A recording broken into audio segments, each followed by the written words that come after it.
Hello बच्चों, good morning.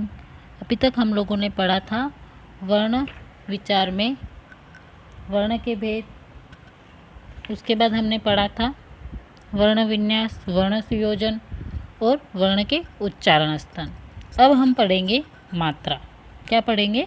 मात्रा। स्वराणाम मात्रा रूपेण प्रयोग। स्वरों का मात्रा के रूप में प्रयोग। सबसे पहले स्वर, उसके बाद मात्रा, उसके बाद वर्णक्रम और उससे बनने वाले शब्द। तो अ, सबसे पहला स्वर कौन सा है? अ। अ की मात्रा नहीं होती है, आप लोगों ने हिंदी में भी इसे पढ़ा है।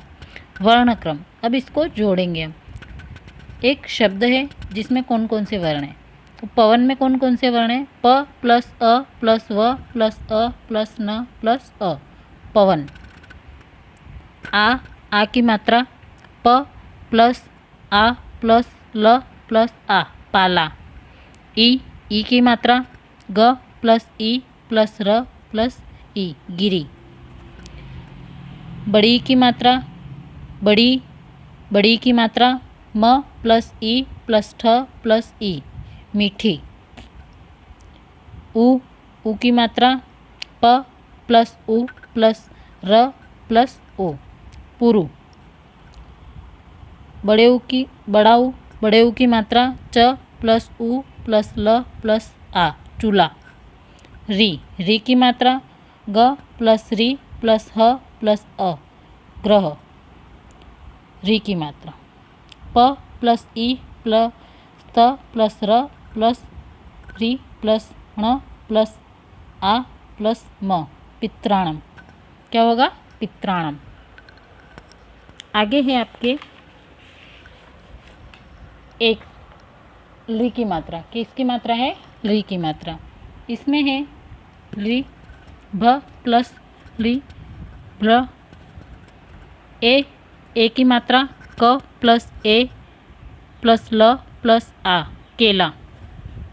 ऐ की मात्रा प प्लस ऐ प्लस र प्लस अ, पेड़।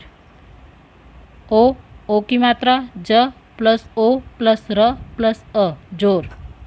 औ की मात्रा ग प्लस औ प्लस र प्लस अ, गोर।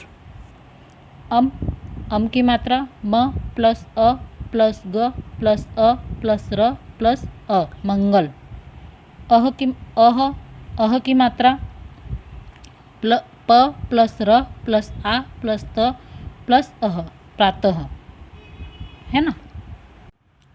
नोट: सभी व्यंजन वर्णों के लिपि चिन्हों में अस्वर रहता है, किंतु जब यह नहीं रहता है तो व्यंजन वर्ण में हलंत का चिन्ह लगाते हैं, जिसे विद्या चिन्ह, गड्ढा आदि। ध्यात्व्यम, ध्यान रखने वाली बातें। पहली बात, स्वर जुड़ने के बाद व्यंजनों से हलंत हट जाता है। किसी भी वर्ण में अगर हलंत का चिन्ह लगा हुआ है, अगर आपने उसमें स्वर वर्ण जोड़ दिया है तो आपके हलंत का जो निशान लगा हुआ वो हट जाएगा। इसी प्रकार स्वर से अलग होने पर पूर्ण व्यंजन में हलंत जुड़ जाता है। जब अगर आप वापस स्वर को उससे अलग कर दोगे तो हलंत का चिन्ह वापस लग जाएगा। एक दूसरा नियम, एक ही ध्वनि से अनेक शब्द शुरू हो सकते हैं। तीसरा, री ली स्वर हैं। चौथा, प्रत्येक ध्वनि के उच्चारण के लिए हमारे मुख के विशेष अंग प्रयास करते हैं। पांचवा, शुद्ध व्यंजनों के उच्चारण के लिए ध्वनि पर अधिक बल दिया जाता है। छठा, संयोग होने पर शुद्ध व्यंजनों को ऊपर अर्थात पहले तथा सस्वर व्यंजनों को नीचे अर्थात बाद में स्थान दिया जाता है। ध तथा घ, र तथा ल, व तथा ब इत्यादि एक जैसे लगने वाले वर्णों को ध्यान से बोले व लिखें। आठवीं बात, शब्द के अंतिम अक्षर का उच्चारण ध्यान से करें। नौवीं बात, ह्रस्व अ से युक्त वर्णों के उच्चारण का भी विशेष ध्यान रखें, क्योंकि अ की कोई मात्रा वर्णों के साथ नहीं लगती है। पहले ही अपन ने पढ़ लिया कि अ की कोई मात्रा नहीं होती है। स्मरणीय बिंदवः। पहला, विभिन्न ध्वनियाँ ही वर्ण कहलाती हैं। सेकेंड बात, ध्वनियों के संयोग को शब्द कहते हैं। तीसरी, कुल 33 वर्ण होते हैं। चौथा, ल रे का दीर्घ नहीं होता है। पांचवा, शुद्ध व्यंजन स्वरों की सहायता के बिना नहीं बोले जाते हैं। शुद्ध व्यंजन स्वरों की सहायता के बिना नहीं बोले जाते हैं। छठी बात, ह्रस्व स्वरों के उच्चारण में 1 मात्रा तथा दीर्घ स्वरों के उच्चारण में 2 मात्रा एवं प्लुत स्वरों के उच्चारण में 3 मात्रा का समय लगता है। मतलब कौन से वर्ण को बोलने में अधिक समय लगता है और कम समय लगता है और बीच का समय लगता है, ये आपको इसमें बताया है।